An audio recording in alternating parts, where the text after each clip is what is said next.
for Andy McCabe. Let's get someone who knows a lot about this to comment on it as well. Mike Huckabee, former governor of Arkansas, Fox News contributor, former GOP presidential candidate. Governor, good morning and happy Easter. Good morning. Appreciate having you this morning.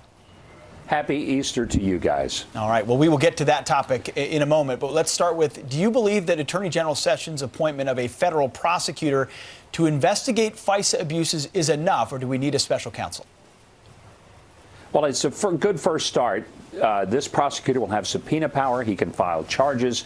He can do everything that needs to be done. The problem with the special prosecutor is, as we are seeing with Bob Mueller, they tend to go off the rails and start chasing things and having an unlimited degree of scope. I think this is a good first start.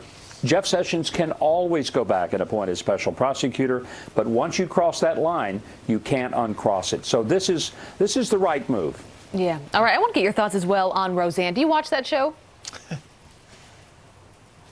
Governor, do you watch Roseanne? I'm sorry, what was I didn't... Do you watch Roseanne? Yes, I did, and I thought it was, kind of an interesting way to say to America, there's a lot more people out here than the ones that you usually portray on sitcoms and the shows written and delivered totally by coastal elites. Absolutely. All right, so it's renewed for a second season. A lot of people are excited about this. Rob Lowe, who many of us know from The West Wing, he tweeted out a nice message about the show. He said the secret to Roseanne's massive ratings is that it celebrates people with huge political differences who are able to laugh and love each other as they passionately disagree. Well, not much to our surprise, Twitter started attacking him. Here's just a couple examples. Someone says, "I'm not able to laugh and love with anyone trying to destroy America. Thanks." Here's a second tweet. Roseanne attempts to normalize factlessness and the use of opinion as fact in a country that is being led by a person who is the epitome of the state of being, a country that is in decline to the point of imminent collapse. Hashtag no thank you. So, Governor, you can't even put out a message about our political differences and that being maybe something refreshing. How well I know. I mean, the fact is, the greatest single characteristic of people on the far left is they have zero sense of humor. I mean, these are the most bitter, angry, really disappointing and disgusting people because they're so sad with life. I've never seen a group of people that are so unhappy.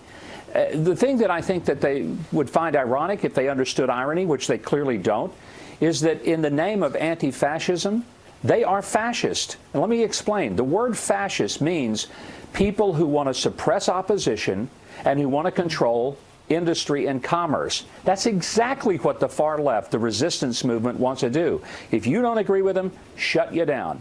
They say diversity, they mean uniformity. They say tolerance, they mean intolerance. It's a strange bunch of people, I'll tell you that for sure. And, Governor, they want to control speech either through political correctness or shutting it down. A guy like Rob Lowe, he's no conservative. He's just saying, hey, maybe this works because, we can actually talk about things and disagree. But yet you look at college campuses or you look in our media today, it's a one-sided conversation unless you watch this channel or listen to you or talk radio. He'll probably never tweet anything like that again because you get attacked, as you see all the time with yourself, Governor. Yeah.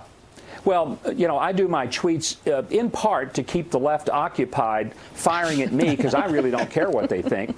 Other people might, and they might just be rattled by the incoming. But I find it, honestly, it is sad because there used to be a few places where people of all viewpoints could come together. One of them was in music and the arts.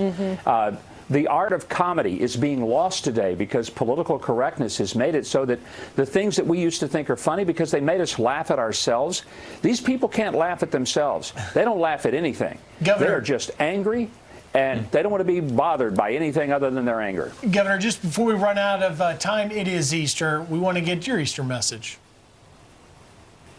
Well, mine is this. This week, I've had all 6 of my grandkids at my house.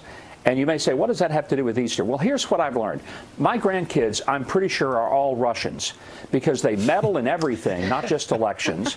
And they have created a level of chaos, the likes of which may require the president to come and issue a FEMA declaration.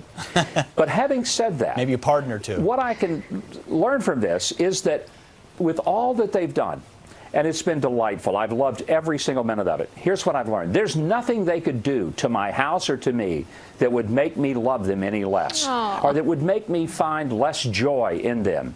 And you know what? Easter is this. Easter is that when we were doing the worst thing we could to God by putting his son on the cross and killing him, he was doing the best thing he could for us by coming out of the grave and giving us everlasting life.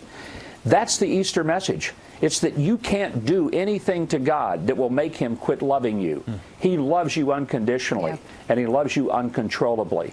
That's really what Easter is all about. Unconditional love. That is so well said, Governor. Something we need to hear on this Easter. Governor, thank you so much. Go back and enjoy those kiddos. Such a beautiful family. Great to see you. Thanks.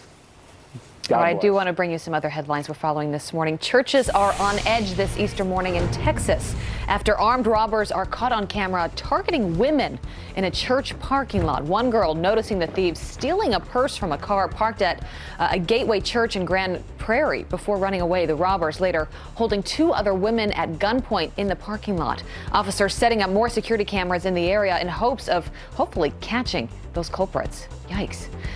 Also, actor Tracy Morgan praising God before his return to the small screen after a car wreck nearly took his life. Morgan telling fans, quote, "I prayed to God and he gave me strength and the strength to forgive that driver." Wow. And I didn't do that. If I didn't do that, I wouldn't be here. The 49-year-old was hit by a Walmart truck driver 3 years ago and was in a coma.